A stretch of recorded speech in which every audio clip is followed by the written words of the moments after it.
Why, hello and welcome to another episode of Tom Talks to the Camera. And you can kind of look at this episode as a companion piece to my previous Tom Talks to the Camera, wherein I discussed Robert Pattinson's Batman physique, as well as just Hollywood body transformations in general. And then, of course, we touch on celebrity trainers as a part of the subject.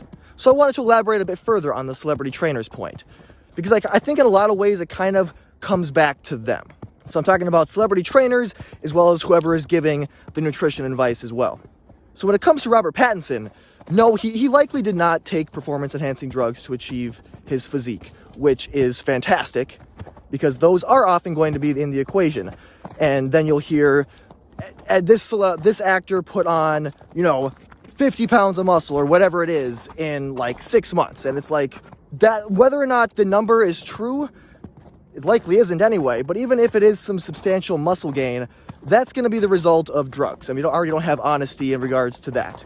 I mean, everybody knows the whole chicken, broccoli, and rice scapegoat kind of thing. 5 months of broccoli, chicken breast, and that kind of stuff. And it was all hard calories. It was a lot of chicken breast, 5 chicken breasts a day. So a lot of vegetables, a lot of kale, brown rice. Well, and eat boiled chicken breast every 2 hours, which is not very good.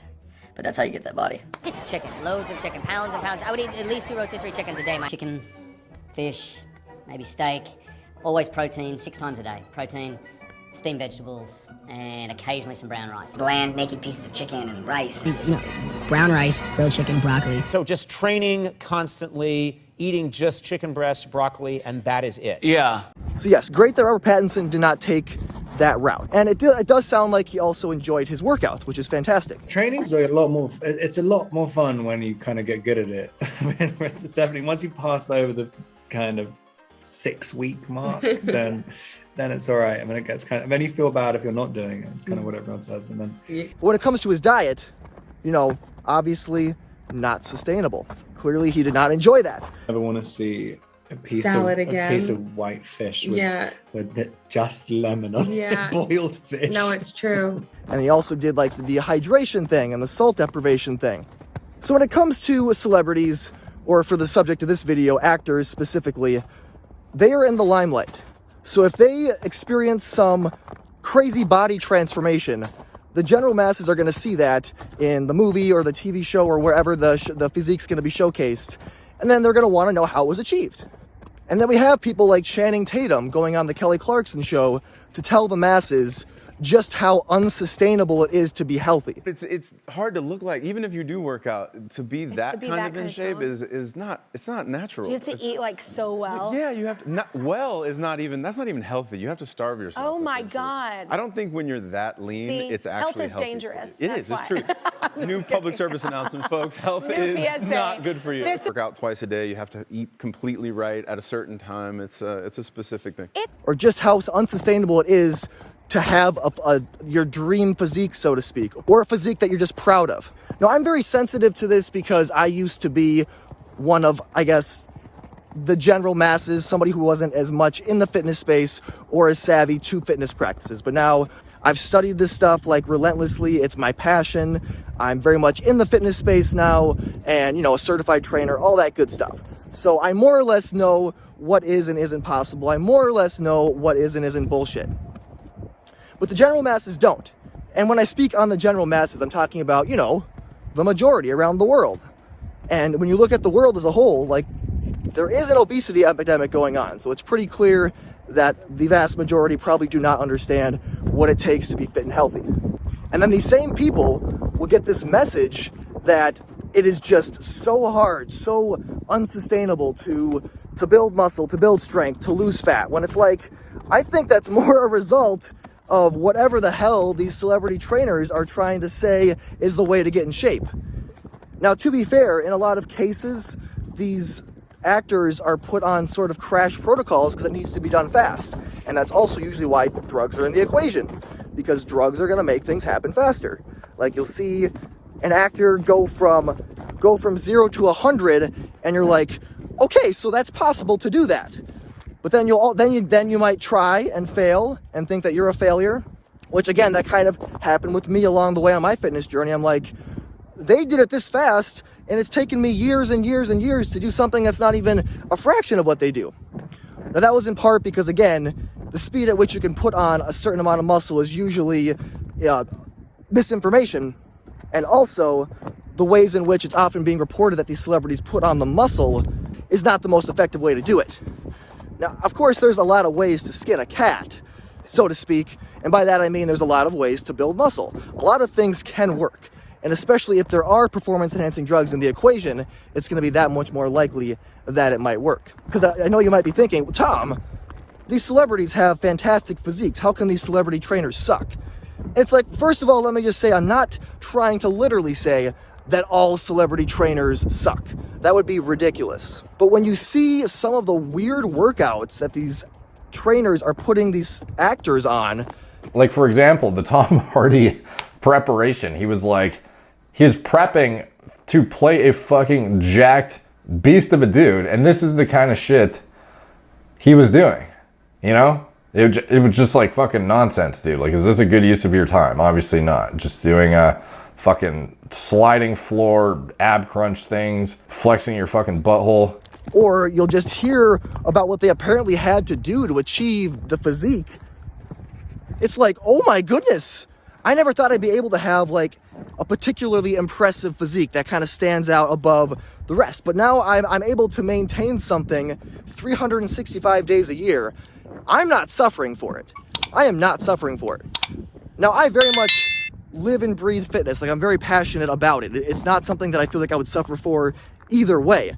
But if I'm working with a client, I would never set them up on something that was going to be unsustainable for them. That is not health and fitness. Health and fitness should always be sustainable. If it's not sustainable, it's not even worth doing. Health and fitness is for life. It's not for that wedding that you want to look good for. It's not necessarily for that movie you want to look good for. Like, sure, if you want to get photo shoot ready, like lose some body fat so you look your best, so to speak, that's a different story. But at the end of the day, you don't need to suffer so much for these fitness goals. And that's oftentimes what these actors are spotlighting, is that it is this unachievable thing. You do have to crash diet. You do have to, do 2 days in the gym for whatever frickin' reason and do these utterly bizarre exercises and what have you. And it's like, no, and no. Like, when I was young, I was misled so many times. So then we have, young kids looking up what was Chris Evans' workout, what was Chris Hemsworth's workout, or even like what was Sylvester Stallone's workout in freaking Rocky IV kind of thing. I did that, by the way, and I got injured, by the way. Anyway, my main point in making this video is to just, for those of you watching, just to understand that it's already been said a lot. Like, I'm gonna reference Josh Brett again. Like, he's made 2 videos on this subject, more or less, on don't listen to celebrity fitness advice or like the truth about Hollywood body transformations. Very great videos. Highly recommend you check them out. But it goes beyond all that. It's about who are these celebrity trainers? Like, when I was young, I was under the impression that to be successful as a personal trainer, you're probably going to want to train celebrities. That was like the creme de la creme of personal training.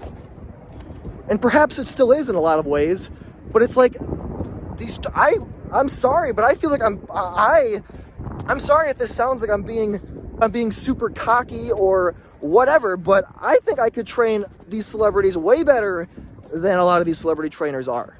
But then again, maybe not, because maybe these transformations pretty much always call for some kind of crash protocol, because again, they have to do it quickly. But again, then the issue still stands, is we need more honesty about that, because this is what the general masses are going to view fitness as. And you have, again, Channing Tatum going on the Kelly Clarkson show, and more or less, the takeaway at the end of that is health is not healthy. And it's like, oh my goodness, there are people who are actually going to think that and be like, well, gee dang it, I guess I'm just better off sitting on the couch and eating potato chips. I guess that's just as good. Which is not true. Not true at all. And this is not also me saying that it's easy to get a physique like Leonidas in 300. It's not easy to do that. Certainly not.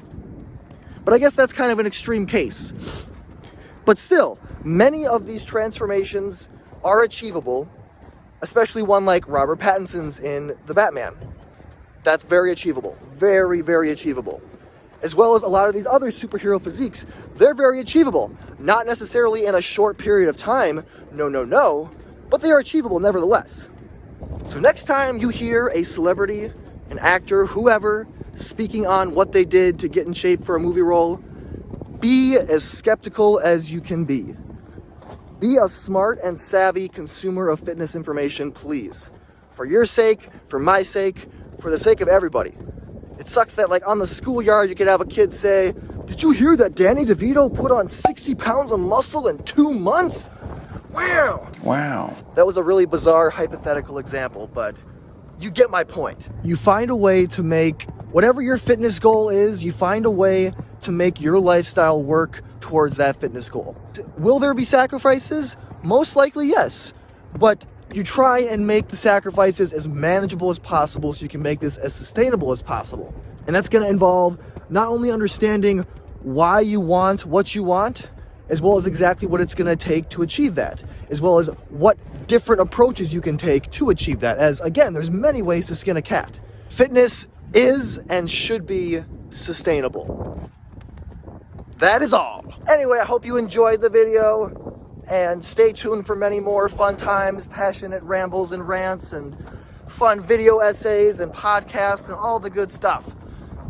Good day, good night, whatever it may be for you. Bye-bye.